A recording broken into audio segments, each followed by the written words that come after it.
رمضان المبارک میں بطور خاص 5 وقت نماز باجماعت کا اہتمام کریں۔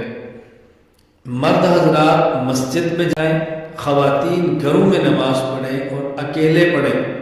نمبر 2، روزہ رکھنے کا اہتمام کریں، روزہ کے آداب کا خیال کریں، گناہوں سے بچتے ہوئے روزہ رکھیں۔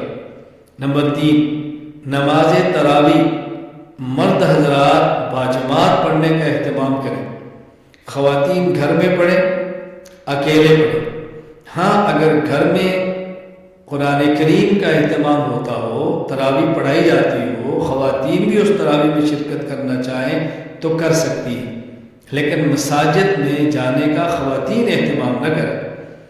نمبر 4، اس بات کا خیال رکھیں کہ تراویح پڑھانے والا امام نابالغ نہ ہو، بالغ ہو۔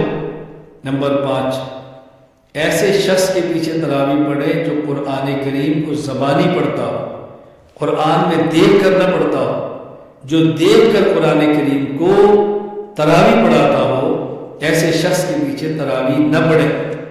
نمبر 6، اگر کسی جگہ پر تراویح 20 رکعت ہے لیکن اس میں مکمل قرآن نہیں پڑھا جاتا، اور اس کے مقابلے میں کسی جگہ پر 8 رکعت تراویح اور مکمل قرآن ہوتا ہے تو 20 رکعت پڑھے اگرچہ اس میں مکمل قرآن نہ ہو۔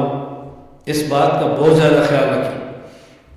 نمبر 7، اگر تراویح پڑھانے والا امام نابالغ ہو یا تراویح پڑھانے والا امام قرآن سے دیکھ کر تراویح پڑھائے تو ایسے شخص کے پیچھے تراویح پڑھنے کی بجائے اپنے گھر میں پڑھے، اپنی اہلیہ اپنے بچوں کو پیچھے کھڑا کر کے جماعت کرائے۔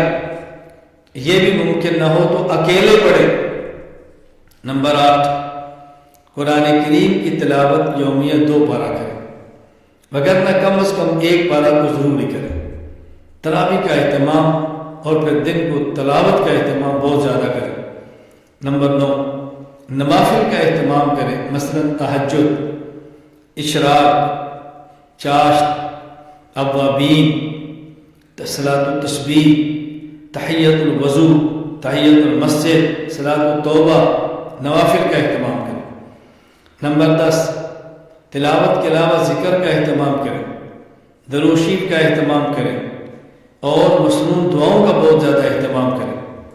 نمبر 11، سحری کھانے کا اہتمام کریں، بھوک نہ ہو 1 آدھ کھجور کھا لیں، بھوک نہ ہو 1 گھونٹ پانی پی لیں، لیکن ایک اہتمام کریں۔ نمبر 12، غربا اور مساکین کے سحر و افطار کا اپنی وسعت کے مطابق اہتمام کریں، اس کا بہت زیادہ خیال فرمائیں۔ نمبر 13، اس ماہ میں سخاوت کا بہت اہتمام کریں، عزیز و اقارب غریب ان کی مدد کریں، قرب و جوار میں دوست ان کی مدد کریں، مدارس کا تعاون کریں، علماء کرام کی خدمت کریں، علماء کرام کو ہدیے دیں، اپنی مسجد کے امام کو ہدیہ دینے کا بہت اہتمام کریں۔ نمبر 14، زکوٰۃ، صدقۃ الفطر اور دیگر صدقات کا بھی اہتمام کریں۔ نمبر 15، اس ماہ میں بطور خاص سوشل میڈیا، ٹی وی وغیرہ پر آنے والے غیر مستند اینکر سے اجتناب کریں۔ میں ایک بات بڑی تاکید کے ساتھ کہتا ہوں کہ آپ کا کسی شیخ سے بیعت کا تعلق ہے اور ان کے دلائل کے ساتھ مسائل موجود ہیں تو انہیں سنیں، اور بطور خاص وہ لوگ جو ہم سے جڑے ہوئے ہیں، ہم ضرورت کے مطابق یومیہ کی بنیاد پر ان کو بیانات بھی دیتے ہیں، تحریر بھی دیتے ہیں۔ اس کا خیال کریں، اس کا خیال کریں، ہر غیرے کو مت سنیں۔ نمبر 16، اہل حق علماء کے بیانات کو سنیں، جو اہل حق نہیں ان کے بیانات سے خود بھی بچیں، دوسروں کو بچائیں۔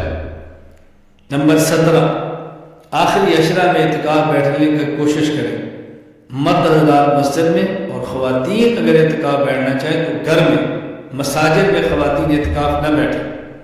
نمبر 18، اپنے ماتحت ملازمین کی رعایت کریں، جو روزہ دار ہیں، روزہ رکھتے ہیں، خیال کریں۔